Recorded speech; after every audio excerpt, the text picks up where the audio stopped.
So I've got power coming into the fuse block and the switch is on. Why isn't it working? Ooh. If you've ever felt like pulling your hair out because of a problem with an electrical circuit, this is the video for you. Let me help you understand the basic parts of a circuit so that you can understand where to look when something goes wrong.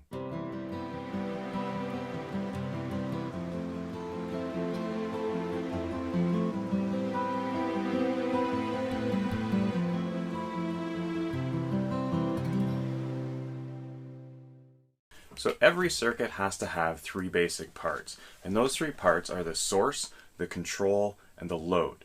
Now, it doesn't matter whether you're working on an AC circuit or a DC circuit, everything has to have a source of power, everything has to have something to turn it on and off, and everything has to have the thing that's being turned on and off. Let's start by looking at these things in more detail. Let's say we're working on a vehicle, and we have a battery that's 12 volts. That battery runs over to a switch, and that switch controls a light bulb. That light bulb comes back to the battery, and we have a basic circuit.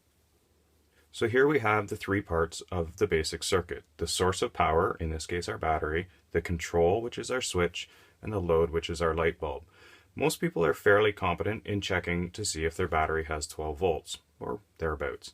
So this is an easy part to troubleshoot. If we have 12 volts at the battery, we can usually rule out that that's the problem.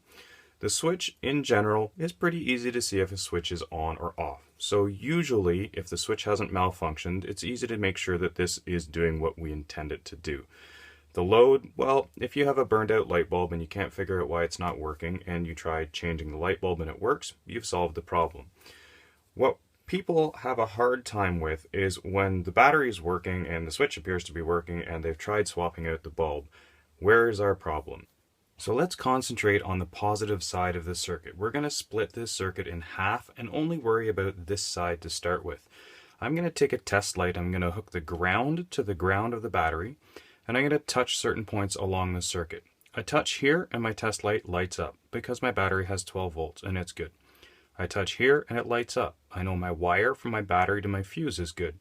I touch here and the light does not light up. The only thing between here and here is the fuse. That means my fuse must be bad. The fuse is blown and the power cannot get from the battery to here. Fairly straightforward, and usually people are pretty good at troubleshooting fuses, so we'll assume that that's not actually what happened and we still have power here. The test light lights up. We touch the switch, the input of the switch, and the test light lights up.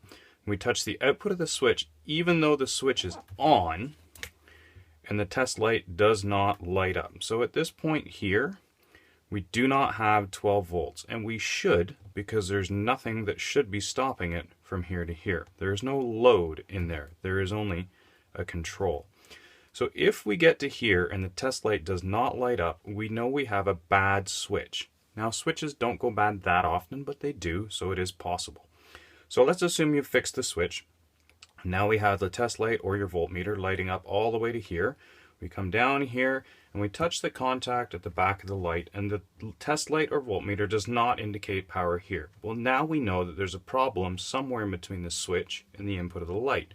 Since there's nothing there but wire, we probably have a broken wire. It is possible to have a wire that is shorted to ground or partially shorted and the light will come on dim, but we'll get into that later.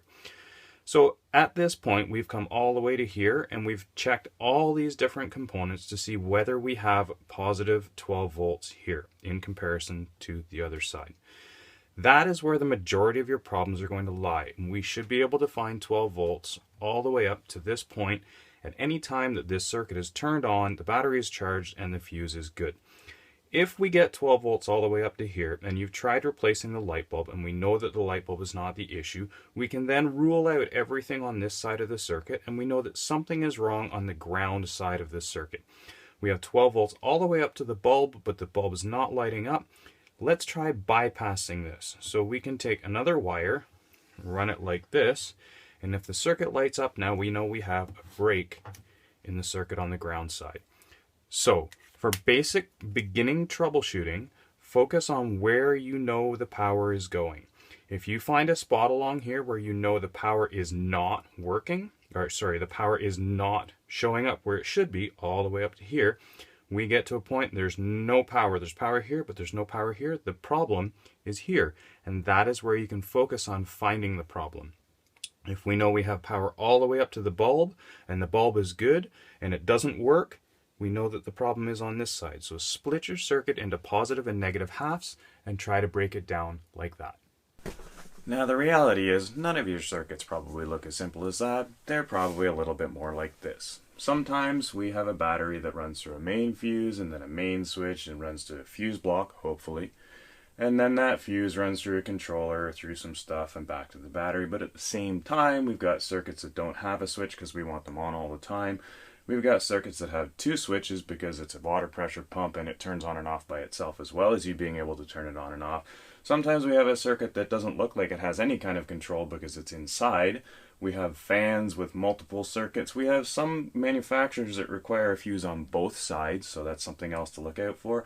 And sometimes people wire stuff back to the frame of the vehicle so that the frame of the vehicle is the return, and maybe the problem is really that your frame connection or your frame connection isn't very good.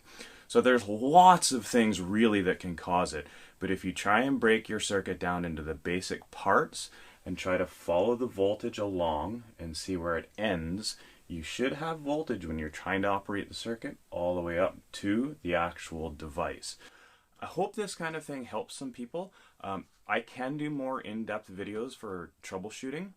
If you want to understand more electrical, stick around. There will be more videos to come. Thanks for watching. Bye.